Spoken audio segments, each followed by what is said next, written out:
I just committed to investing over $65,000 into 2 masterminds, and I'm considering joining a third one, which would be another $20,000. And I think maybe I've made a big mistake.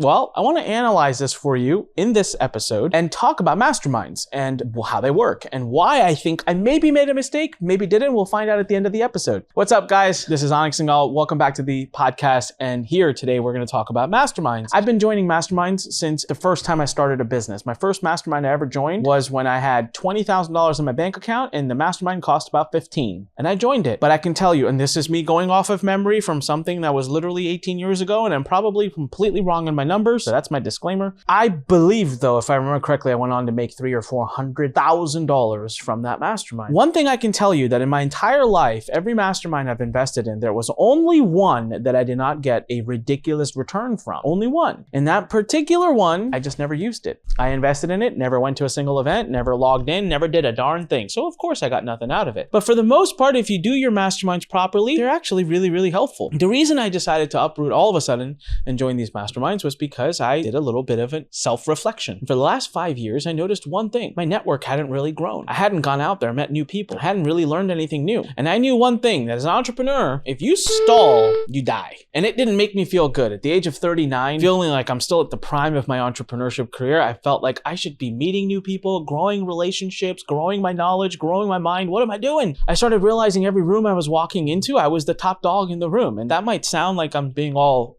that's an insult. I was upset about that. Now with these masterminds, I'll tell you, I've been into rooms. I'm like the poorest and stupidest person there. And that makes me feel amazing. So both of these masterminds are fueling the same purpose for me, which is to grow my network and meet new people. And I wonder if that's where I made a mistake. I've studied a lot about masterminds and I've come up with this Venn diagram, or really 3 boxes, let's say. There are really 3 purposes of a mastermind. And in my opinion, for professional growth, you should have one of each. Now, remember, you might be thinking, well, guy, I don't got 30 grand per mastermind to invest in. And I appreciate that. But masterminds don't have to be this well put together multi-$10,000, $20,000, $30,000, $40,000 program. You could put together a mastermind for free. A mastermind could be a local meetup. A mastermind can be a Facebook group you join. It's really whatever you want to make of it. I'm just basically saying, when I say mastermind, it's a group of people in one place that are hopefully smarter than you, more successful than you, or at least there's a good number of them that are more successful than you. The first mastermind I joined, it is expected that about 92% of the people in that mastermind, they actually give you this number, but it's like 92% of the mastermind is wealthier than I am. I love that. I was like, wow, there's a 90% chance that anyone I meet in that mastermind, I have something to learn from, okay? Now, the 3 boxes. So box number 1, you join a mastermind specifically for the information. Listen, the first mastermind I joined is full of very, very active investors. They invest in everything from private equity to all kinds of real estate, to minerals, to international investments. I mean, they do it all, okay?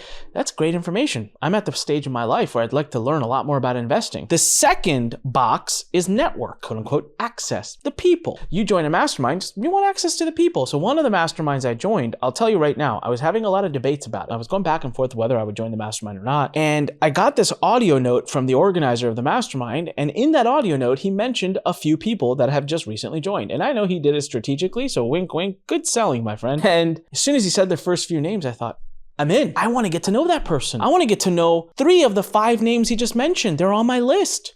This is easy. Where else am I going to get an opportunity to meet all 3 of them in a small, intimate circle where they pretty much have to talk to me because we'll be in the same mastermind? So like that, I joined. So that was for the people. And the third one is for a specific outcome. All right. So here's where I'm wondering if I made a mistake. If I look at both the masterminds I joined, albeit one of them does have the information aspect to it, both of them were more driven towards me expanding my network. What about the information and the outcome? So what do I mean by outcome? Outcome would be if you joined a very specific mastermind. If there was a mastermind about YouTube advertising and all that mastermind ever did was talk about YouTube advertising, and that was because you joined it because you want to start learning how to do YouTube advertising. That's an outcome. It's a very specific mastermind. None of the ones I've joined are very specific. I recently got introduced to a mastermind that's all for self-storage. I recently got introduced to a mastermind that's all for multifamily investing. Those are specific. If I wanted to learn one of those 2, I should go into a very outcome-driven mastermind. So the 2 masterminds that I have currently joined are both for growing my network, for growing the people I know have in my life. The third mastermind that I'm currently looking at joining, same thing.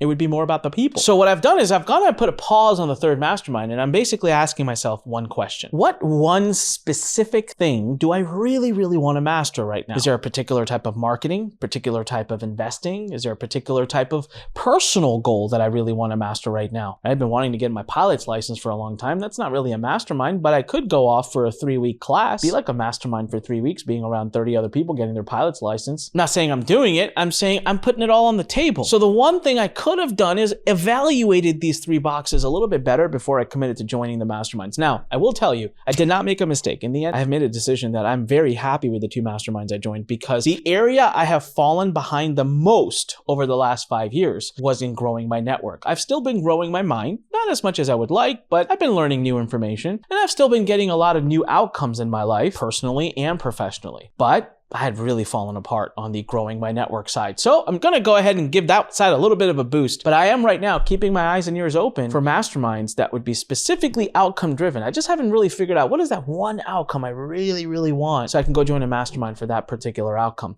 So right now in your life, you've got growing your mind, information, growing your network, people, and then a very specific outcome. I want you to find groups of people, smarter than you people. We'll call it a mastermind, even if it's a Facebook group or if it's something local, a meetup. And I want you to have 3 groups that you're plugged into. 1 to grow general information, 1 to grow your people, communication, and network, and 1 to grow a specific outcome. That's how you do masterminds right. I am committing now at this point that I will continue to be very active in masterminds. I was for a long time, and that was when I was growing the most. I stopped doing it for a while, and I stopped growing. I'm going to do it again. And I encourage you as well to get out there and find a mastermind that financially fits your budget and also topic-wise fits your desires. This is Anik Singal reminding you, when life pushes you, stand straight, smile, and push it the heck back. Come on, smash that subscribe button, leave me a comment, hit the thumbs up icon, and if you're listening to us on any of the other audio podcast platforms, please make sure you subscribe and leave us a great review. This is Anik signing off. Talk to you later. Bye-bye. Thanks for listening to The Fighting Entrepreneur with your host, Anik Singal.